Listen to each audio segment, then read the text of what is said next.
Let's discuss the first standard for governance, and this is applicable for Islamic financial institutions.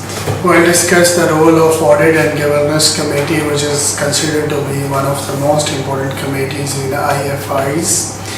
Broadly, we are going to discuss that what is the concept of Audit and Governance Committee, what it does, what is their functions, what is their responsibility, why we make them, what value they bring in the organization, like how we establish this, and what reporting requirements we do, and when the standard was effective, and when they adopt these standards. Let's start our discussion. First of all, is purpose of the governance standard is to give a complete framework or guidelines to define the responsibilities, roles of an audit and governance committee within the IFI. This standard also highlight that the requirements to make as shortly we will call as AGC. What is the requirement to make this one? Before we go for it, let's discuss what is the importance. First of all, this committee is a specialized committee. It has members who have expertise, proficiency and competency. So bringing a separate committee who has the authority, consists of shareholders, create a greater transparency and disclosure in terms of financial reportings. And of course, it will add the value in terms of public confidence and imaging. We will acquire more venture capital, from reputation capital from making a committee, and it will add value into our corporate governance, risk control, and ultimately it will be creating a good impact in our compliances.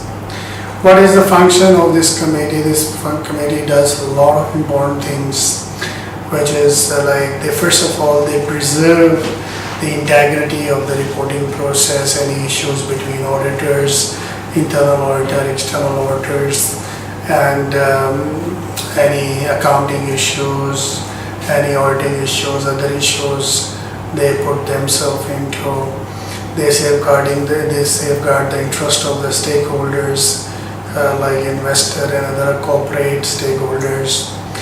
And of course, it provides assurance about the reliability of the financial information, and they are considered as independent. So it is more fostering the process of good governance in our entities. What is the responsibilities as AGC? AGC is responsible for reviewing the internal controls. So they check the segregation of duties, policies, procedure, charter, approvals, committees. They will see the risk exposures to the businesses. They will see how we monitor the management, control cautiousness. They see the policies levied by the management. They review the pressures on management achievement, results, their remuneration agreement, market expansions. Then of course they are going to monitor the adequacy of management reporting procedures, processes.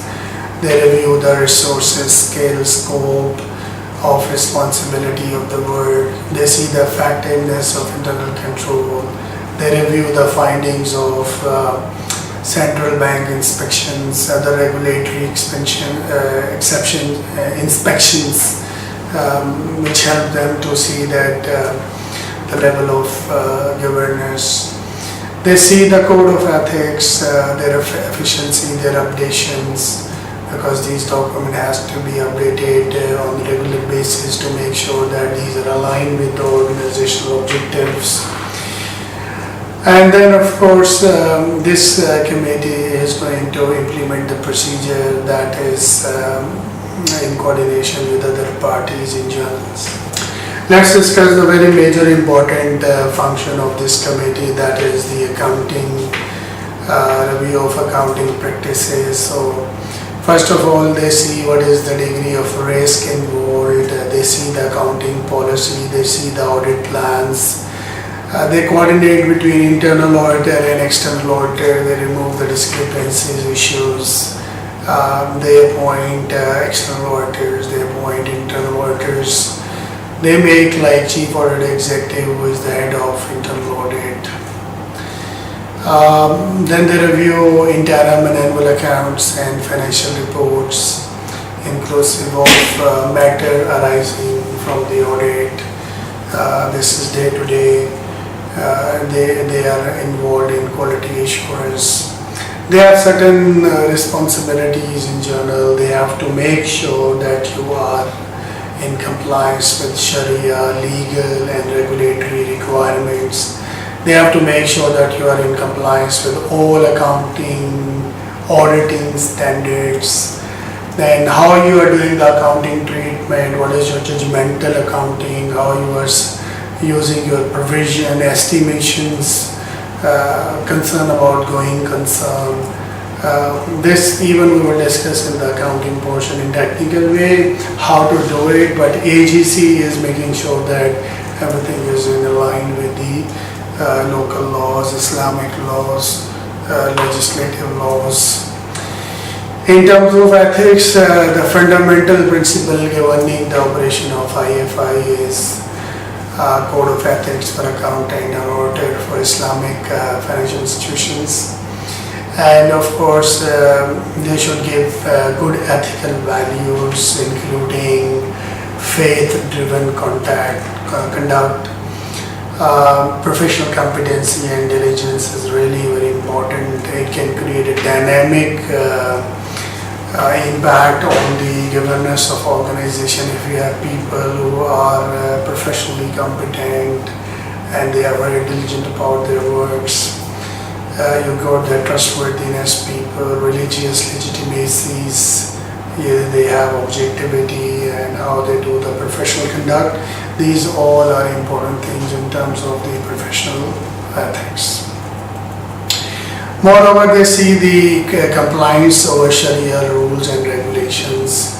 They review the use of restricted investment for certain account funds, because these funds are made for certain specific purposes and no one is allowed to use for other purposes. That's why they have to make sure the money invested for a specific fund is not going, is make sure that the compliance with the rules and regulations for this particular kind of investment is being adhered and taken in considerations. How we establish the AGC is first of all through a constitution. AGC will form established by the board of directors or its non-executive members. Board of directors, they will appoint a chairman and they will give him the sufficient authority to carry out its responsibility with independence and integrity. So this committee is purely developed by the shareholders, and this is for transparency, independence. It will define the term of references which will set out in writing and it will be approved. This TOR of course will be used by the board of directors. It will send to the legal counselors, supervisory board, internal Sharia reviewers, and for external auditor of course. Who will be the member? Member should have specific criterions, attribute, because this is a very specialized kind of committee.